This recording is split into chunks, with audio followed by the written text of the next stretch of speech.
PKB ingin terus bekerja sama dengan Gerindra. Kita berharap PKB dan Gerindra terus menjalin kerjasama. Kita sepakat bahwa kita akan kerjasama untuk sebesar-besarnya kepentingan rakyat Indonesia.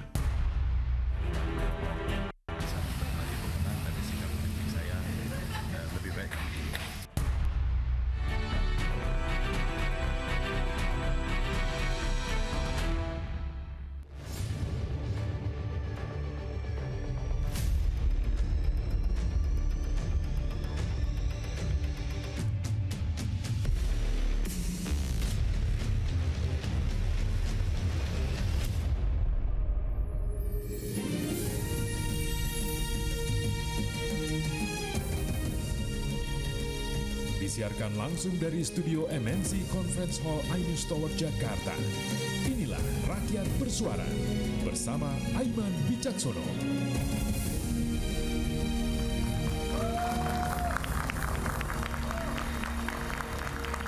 Terima kasih. Salam untuk kita semua. Salam sejahtera. Assalamualaikum warahmatullahi wabarakatuh. Indonesia sambut pemimpin baru. Peta politik berubah. Koalisi berganti haluan. Yang berseberangan bergeser satu demi satu jadi sekondan.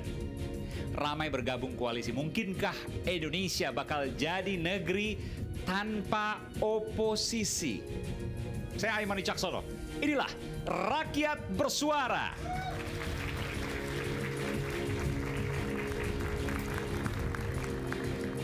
Pemirsa dimanapun berada, termasuk juga ada di Ainus Tower Jakarta.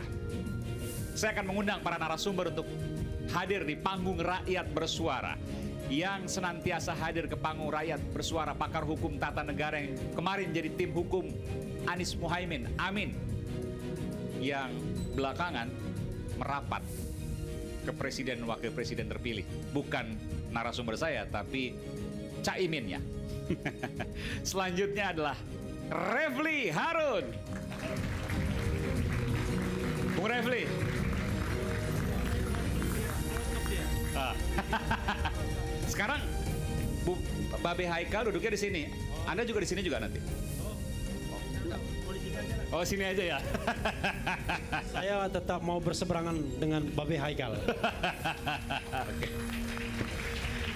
Selanjutnya pemirsa, pendukung setia Prabowo, Haikal Hasan alias Babe Haikal. Assalamualaikum Be, sehat selalu. Silakan Be.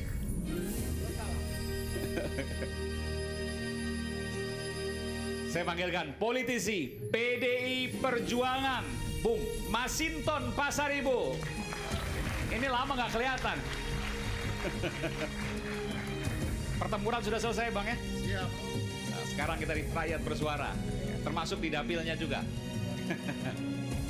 Analis politik dan juga lembaga survei Kedai Kopi, Henry Satrio. Bung Henry, Bung Hensat.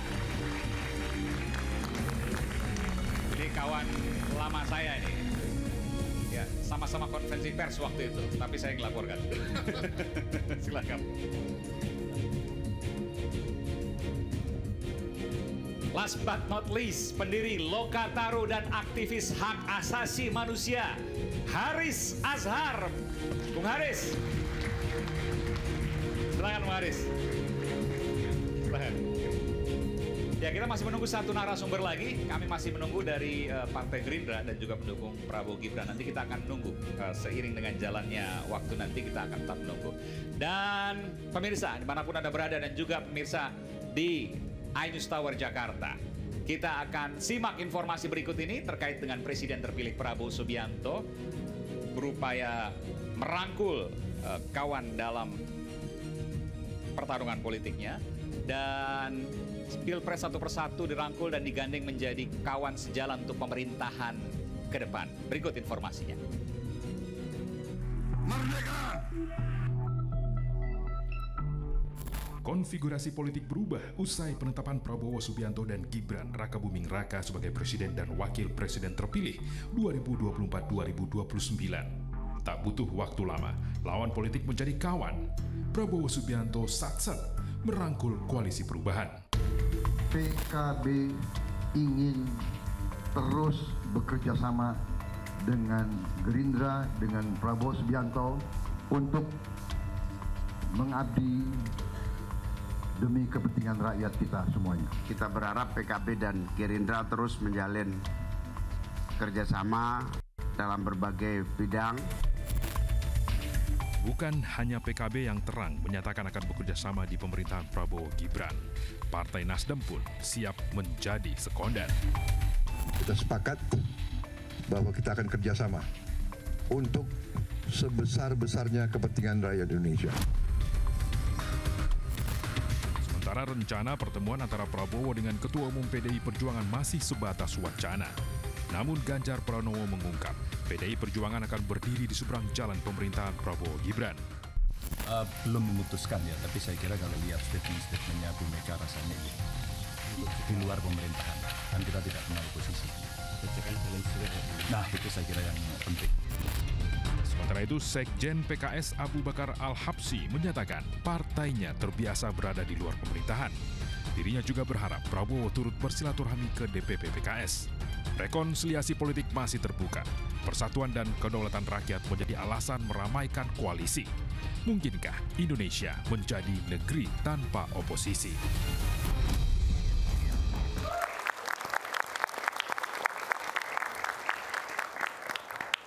Hari pertama penetapan Presiden Wakil Presiden terpilih Prabowo Gibran langsung kemudian menuju ke PKB, koalisinya Bung Refli. Ketemu dengan Caimin di sana, sementara Nasdem itu bahkan sebelumnya sudah memberikan sinyal dan kemudian akhirnya menyatakan diri juga bergabung dengan pemerintahan Prabowo Gibran. Saya ingin tanya dulu, Bung Refli, kondisi batin Anda sehat saat ini? Batin sehat, tapi agak batuk. Oh, batin itu fisik kan? Oh, tapi batinnya sehat ya? Batinnya sehat, walafiat. Ya. Amin. Gitu. Karena saya tidak melipir soalnya, makanya sehat terus. Yang tidak sehat itu yang melipir biasanya. Tapi baru selesai di Mahkamah Konstitusi, ya kalau boleh dikatakan masih basah lah gitu ya. Oke. Tapi kemudian sudah bergabung. Anda terakhir di sini juga mengatakan kalau saya mau sampaikan kepada Mas Anies dan Caimin, tetaplah menjadi oposisi dan kenyataan itu berubah tidak sesuai dengan harapan Anda. Makanya saya tanyakan kondisi batin Anda masih sehat? Oh, sehat walafiat kalau saya. Makanya saya bisa menjelaskan sebaik-baiknya nanti. Oke, termasuk silakan. Oke ya. Jadi kalau kita bicara tentang fatsun politik, harusnya yang kalah berada di oposisi, kan begitu. Kalau kita fatsun politik. Cuman susahnya yang didukung oleh Babe Haikal ini menggoda. Dan yang digoda gampang sekali tergoda. Ya kan? Harusnya Nasdem, PKB, paling tidak saya 01 ya, PKS tetap berada di jalur oposisi. Tetapi sepertinya kita hanya bisa berharap dari satu partai saja, yaitu PKS. Itu pun PKS pun sudah kasih sinyal juga? Sudah menyodor, bukan lagi sinyal, menyodorkan diri. Sudah mau kasih karpet merah. Iya, ya. betul. Tetapi Prabowo Gibran tidak datang, lebih milih ke NU ya kan. Kan itu sudah dilepeh itu namanya. Udah nggak usah lagi menyorongkan diri kan. Tetapi begini Bung Aiman ya, kita harus lihat mentalitas partai di perubahan ini.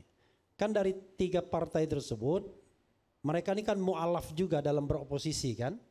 Oke, Jadi, PKB ya betul, Nasdem. Baru mulai September tahun 2023. Itu pun kan tidak kafah juga karena masih ada menterinya di kabinet. Jadi belum pernah oposisi lah gitu kurang lebih. Kemudian Nasdem juga tidak punya sejarah oposisi. Baru beroposisi 3 Oktober 2022. Hanya PKS? Nah, hanya PKS yang sudah punya pengalaman beroposisi. Saya sih sebenarnya tidak heran ya. Saya hanya berharap bahwa dengan pengalaman menjadi calon yang di luar mainstream pemerintahan, Caimin belajar bahwa menjadi orang yang oposisi independen itu enak. Ya, enak juga, bisa ngomong apa aja dan lain sebagainya kan begitu.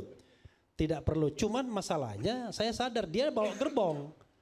Kalau dia melawan terus, saya kira akan hilang juga itu kepemimpinan dari PKB. Tapi saya juga berpikir, masa sudah berkuasa 19 tahun sejak 2005, nggak mau juga digantikan dengan yang lain. Nah, itu cermin partai yang menurut saya mulai tidak sehat jadinya, ya kan? Surya Paloh kelihatannya ampun-ampun juga beroposisi ya, dipotong sana, potong sini, mungkin juga soal bisnis dan lain sebagainya. Nggak enak dong oposisi kalau gitu. Ya, bagi orang yang punya masalah hidupnya memang gak enak. Masalah ingin berkuasa, masalah bisnis, masalah keluarga, masalah takut manusia. Tapi bagi orang yang independen, yang gak punya kepentingan bisnis, gak punya gerbong dan lain sebagainya, enak beroposisi. Ini pengalaman pribadi nih, pengalaman pribadi ya. Sampai kemudian sempat jadi komisaris kabarnya, tapi kemudian lepas. Iya. Ya, saya menjadi komisaris itu sampai 2020, tapi mengkritik Jokowi sejak 2017. Oke, makanya dilepas waktu Jadi itu.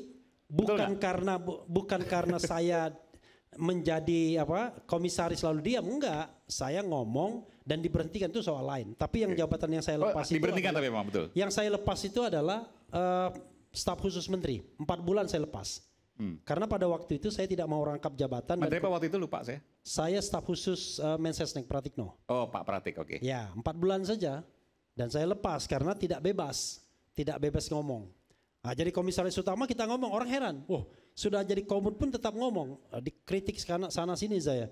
Tapi alhamdulillah 2017 mengkritik Presiden Jokowi, 2020 saya baru berhenti ketika Erick Thohir menjadi Menteri BUMN dan kemudian Jokowi jilid 2. Dan sekarang saya udah bilang, jabatan apapun ya tidak akan kita terima lah. Kita kan di gerbong yang kalah. Masa di gerbong yang kalah kita minta? Yang berharap cemas itu kan Babe Haikal, kira-kira jadi apa ini? Tepuk tangan dong. Kalau saya nggak berpikir apa-apa. Yang saya pikirkan, satu, Undang-Undang nomor 1 1946 itu sudah dicabut. Alhamdulillahirrabbilalamin. Tapi masih ada Undang-Undang ITE. Masih. Ya kan? Sehingga saya akan menantang dan menanti Prabowo Subianto dan Gibran Rakabuming Raka, apakah perilakunya akan sama seperti Presiden Jokowi yang suka memenjarakan orang yang berbeda pendapat. Oke, ini saya mau tanyakan, ini kan harus disampaikan. Mudah-mudahan tidak, karena beliau ini ya ketika berada di oposisi juga dilapor-laporkan terus. Beliau ini mimpi bertemu Nabi Muhammad SAW, dilaporkan. Ketika ditanya, bagaimana rupanya Nabi Muhammad? Dia bilang dia waktu mimpi nggak bawa handphone. Sempat diperiksa waktu itu ya? Nggak bawa handphone katanya. Coba bayangkan betapa absurdnya pada era masih saat ini orang mimpi bertemu Rasulullah itu diperkarakan, bayangkan. Nah, di entertain juga oleh. Itu tapi dijelaskan dulu mimpi ketemu Rasulullah terus kemudian menyampaikan apa waktu itu? Saya agak lupa waktu itu. Intinya ada seseorang yang melaporkan dan kemudian polisi memanggil saya meminta keterangan. Enggak, isinya waktu itu mimpi ketemu Rasulullah. Ya, itu tapi kalau nggak salah ada lanjutannya lagi. Nggak ada ya. Oh cuma itu. Kenapa? Ditanya katanya rupanya seperti apa? Oh iya. Dalam BAP ditanya. Oh, okay. Seperti apa? Saya bilang waktu mimpi saya nggak bawa handphone. Coba bayangkan, absurd sekali kan. Sekarang coba bayangkan, kalau seandainya pada masa Prabowo Gibran begitu lagi, Allahu Akbar ya kan. Mudah-mudahan tidak. Karena kita ingin bayangkan. Tapi kan yang ngelapor orang lain. Nah, kan gini. Nggak bisa langsung siapa? Presiden Jokowi atau siapa? No. Nggak boleh dong gitu. Itu kita bicara tentang gesture kekuasaan. Kalau gesture kekuasaan bilang, saya Prabowo Subianto, saya ingin Indonesia bebas, merdeka dalam menyampaikan pendapat. Saya tidak mentolerir siapapun pendukung saya yang melaporkan orang yang berbeda pendapat. Karena saya ingin bangsa Indonesia cerdas, bukan bangsa Indonesia yang bodoh. Kan begitu. Harusnya dia ngomong begitu dari awal. Jadi kita yang mau mengkritik pemerintahan tidak ragu. Tidak ragu nanti tengok kiri, tengok kanan. Cuma beliau ini hanya bebas dari belenggu penjajahan. Meskipun berapa? 3 bulan, 4 bulan ikut sidang terus. 8 bulan. 8 bulan. Coba bayangkan, padahal beliau ini adalah orang yang sangat produktif hidupnya. Jadi tidak produktif hanya mengurusi soal-soal seperti itu. Rocky Gerung juga diadukan. Sekarang Bambang Tri dan Gus Nur masih dipenjara untuk hal-hal yang sebenarnya ya tidak perlu. Undang-Undang 1 1946 yang kemudian dihapuskan MK itu banyak sekali korbannya. Tapi sekarang jangan salah, ada Undang-Undang ITE yang masih berlaku. Ada KUHP baru yang akan berlaku juga. Karena itu nggak banyak orang yang mau beroposisi ini. Tetapi kalau misalnya perlu kita minta dan kalau tidak bisa diminta harus diperjuangkan, tolong hargai kebebasan berpendapat baik secara lisan maupun tulisan. Nah itu hakikatnya. Oke. Tapi boleh nggak saya tambahkan dalam perspektif hukum tata negaranya? Silakan. Nah gini, kadang-kadang orang itu salah kaprah soal oposisi. Saya ingin mengembalikan pada rel sesungguhnya ya. Ini pakai teori boleh kan? Silakan. Oke. Kita ini sistem pemerintahan presidensial system. Dalam sistem presidensial itu adalah kekuasaan eksekutif dan kekuasaan legislatif itu terpisah. Tidak seperti kekuasaan dalam pemerintahan parlementer atau parliamentary government. Karena itu saya katakan sejak tahun dulu-dulu yang namanya dalam sistem pemerintahan presidensial itu seluruh anggota DPR itu hakikatnya adalah oposisi terhadap pemerintah dalam tanda kutip. Karena dia adalah pengawas. Dia memiliki kekuasaan legislatif, budgeting, pengawasan dan pembentukan undang-undang. Jadi kalau seandainya nanti ada orang-orang dalam partai tertentu ditarik ke dalam pemerintahan Presiden Prabowo Gibran, maka sesungguhnya itu bukan yang ditarik itu bukan partai politiknya by theory, tapi individual basis. Jadi kalau seandainya misalnya ada dari partai X ditarik oleh Prabowo, bukan berarti kemudian legislatif dari partai X tidak boleh mengkritik pemerintahan. Bahkan dia mengkritik menterinya saja boleh. Karena itu hakikat dari sistem pemerintahan presidensial di mana menempatkan semua anggota DPR itu adalah pengawas. Kalau nggak di PAW diganti. Ya itulah masalahnya. Kita masih sontoloyo sistem politik kita. Ada PAW, ada ancaman, ada macam-macam. Bahkan yang lebih konyol lagi adalah ancaman untuk diberhentikan dari partai politik kalau berbeda pendapat. Makanya kan enak orang seperti kita ya. Tidak berpartai politik, ini gak ada yang orang partai politik semua kecuali sana ya. Tidak berpartai politik, kita bebas menyampaikan sesuatu. Tapi sekarang Bung Masinton bebas juga ngomong kok. Siapa bilang? Kita lihat nanti. Kalau PDIP beroposisi bebas dia ngomong. Oke. Tapi kalau PDIP tidak beroposisi agak melipir juga sedikit dia. Oke. Tapi kita harapkan PDIP beroposisi ya. Jangan kayak pendukung partai 01 ya. Belum apa-apa sudah melipir dan menyampaikan selamat pula begitu. Itu Bung Aiman. Ini baru selesai pemilu langsung kecewa sama 01. Padahal waktu itu dukungnya luar biasa. Oh bukan. Kita ini orang yang konsisten. Ya. Orang konsisten itu adalah saya mendukung 01 karena berada di spektrum terjauh dari pemerintahan Presiden Jokowi yang saya anggap gagal. Dalam 4 aspek paling tidak. Konstitusi, hak asasi manusia, kemudian demokrasi dan pemberantasan korupsi. Itu 4 hal yang saya katakan gagal Presiden Jokowi. Maka saya cari spektrum terjauhnya. Tidak mungkin Prabowo, tidak mungkin Ganjar yang in between, maka Anies yang paling jauh. Tapi kita sadar presidensial threshold sudah menyebabkan bahwa kita tidak memiliki kemewahan untuk menjadi presiden dan atau wakil presiden. Karena harus menggandeng partai-partai agar sampai 20%. Makanya agenda ke depan tetap kita dorong agar presidensial threshold hapus. Coba bayangkan ya. Kalau nanti yang menjadi oposisi itu adalah PDIP saja misalnya. Semua partai politik diborong oleh Prabowo Gibran ke pemerintahan. Maka tidak akan ada calon presiden di luar koalisi istana seandainya mereka tetap bersatu sampai kemudian pemilihan presiden 2029. Karena PDIP tidak lagi memiliki kemewahan seperti kemarin. Sekarang kursinya ya kira-kira 110 saja. Berkurang 18 kursi dari 128 sebelumnya. Jadi tidak bisa langsung mengajukan calon dengan 20%, harus cari mitra koalisi. Kalau seandainya tidak ada mitra koalisi, maka akan jadi gelandangan PDIP. Partai pemenang tapi tidak bisa mencalonkan presiden dan atau wakil presiden. Dan nggak mungkin untuk koalisi PKS. Ya, belum tentu. In case misalnya dalam hal misalnya koalisi istana itu sampai kemudian 2029. Ya mudah-mudahan tidak terjadi. Mudah-mudahan di tengah jalan rontok demi satu dan kemudian banyak yang beroposisi. Terima kasih. Saya ingin break, tapi sebelum saya break saya ingin ke Babe dulu. Babe disebutkan tadi, kalau cari yang berseberangan spektrum yang paling jauh ke 01. Babe juga sempat berseberangan dengan Pak Jokowi, tapi dengan Pak Prabowo. Anda mau membantah apa yang disampaikan oleh Bung Refli? Sebelum membantah, justru saya mau membantah Aiman. Yang mana nih? Di awal Aiman bilang Pak Prabowo menggoda ke Bang Refli dan Bung Aiman mengatakan di awal Pak Prabowo memperkuat barisan. Itu mesti dibantah dulu. Yang ini di paket tadi, paket berita? Enggak, barusan sebagai pengantar. Pak Prabowo sedang memperkuat barisan, kata Bung Aiman, dan Bung Refli bilang Pak Prabowo menggoda. Oke, silakan. Pertama, yang kalau kita lihat PKB, itu Pak Prabowo diundang. Bukan ujuk-ujuk datang. Dan seorang muslim yang baik, itu kalau ada undangan datang. Jadi beliau memposisikan diundang ya datang lah. Nggak diundang ya nggak datang. Kecuali diundang PKS nggak datang. PKS tidak resmi mengundang. Cuman bilang apabila mau datang dikasih karpet merah. Mana undangan resminya tertulis kepada yang terhormat untuk datang mana?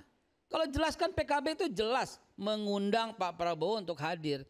Seorang muslim yang baik menjadi. Jadi jangan juga dikatakan sedang memperkuat barisan. Jangan juga mengatakan kan disebutkan bahwa menggoda, negara ini perlu untuk membangun sama-sama dan lain sebagainya. Itu kan memperkuat barisan. Maksudnya kan seperti itu. Kalau berada di dalam belum tentu sama dengan pemerintah. Mau ambil contoh sekaligus memperkuat apa yang Bung Refli katakan tadi tentang sistem presidensial. Di PDIP, betapa kerasnya Ibu Ripka Ciptaning, betul? Betapa kerasnya beliau dalam mengkritik pemerintah yang sebenarnya juga orang-orang PDIP. Dia kritik dengan keras yang namanya COVID-19. Dikritik dengan keras yang namanya vaksin. Tapi kan ujung-ujungnya ternyata dipindah ke tambang. Bukan lagi di kesehatan. Sehingga tak terdengar lagi suaranya. Tapi itu sebuah fakta bahwa di Indonesia tidak sontoloyo-sontoloyo amat. Ada orang yang di dalam, dia koalisi, tapi dia menyuarakan kebenaran. Dan ketika menyuarakan kebenaran, ya didukung. Begitu juga Bung Andre Rosiade. Beliau keras sekali di dalam sebagai anggota DPR, keras sekali dalam mengkritik, padahal di dalam. Begitu juga dari belakangan enggak, PDIP Bung juga. Andre enggak belakangan. PDIP lagi teman kita Adian Napitupulu. Kurang keras apa gitu. Jadi jangan terlalu khawatir bahwa kalau tidak ada oposisi maka tidak ada kritik yang berjalan. Lihat aja dalam perjalanan sejarah ada begitu loh, ada. Don't worry gitu loh. Itu yang saya katakan. Terus menyambung apa yang disampaikan pertanyaan dari Bung Aiman. Gini. Ketika saya mengkritik Presiden Jokowi dalam artian betul-betul sebuah kebijakan. Bukan fisik, bukan suku, ras, kelompok, golongan, bukan agama, bukan apapun. Itu sah-sah saja. Sampai sekarang pun apabila ada tindakan yang pantas dikritik, ya dikritik. Termasuk kritik Pak Prabowo juga, Babe Haikal? Kalau ternyata kebijakannya ada yang pantas untuk dikritik, ya kita sampaikan secara langsung lebih dulu. Kalau ya. Maksudnya bisik-bisik? Gini dong, kalau Pak Jokowi nggak ada akses sehingga bisa di ruang publik. Kan bisa lewat Pak Prabowo. Dan beliau presiden gitu loh. Pak Jokowi itu presiden gitu loh. Jadi kalau kita nggak ada akses untuk ke sana, ya kita bisa kritik. Sekarang Pak Prabowo ada akses. Pak Prabowo kan belum jadi presiden. Tenang, nanti Oktober kita lihat. Sabar Bang Aiman, sabar. Nggak, misalnya jadi presiden. Ini saya bertanya juga, Pak Presiden, terus ada sesuatu yang perlu dikritik, disampaikan apa bisik-bisik, itu yang penting. Oleh Babe Haikal. Adabnya ketika kenal, ketika bisa berbicara secara langsung, sampaikanlah dulu secara langsung, itu adabnya. Dan saya akan memegang adab itu. Kalau nggak bisa baru sampaikan secara umum. Kenapa kita yang jadi berdebat ya berdua ya? Enggak. Saya mau tanya ini. Enggak, adabnya itu adalah kita menyampaikan secara langsung agar terjadi perubahan yang signifikan, itu aja. Tidak perlu lagi untuk mencari panggung, panjat sosial dan kemudian viral di mana-mana, itu saya rasa bukan zamannya juga sekarang. Oke, baik. Kita akan kembali saat lagi, tetaplah bersama kami di Rakyat Bersuara.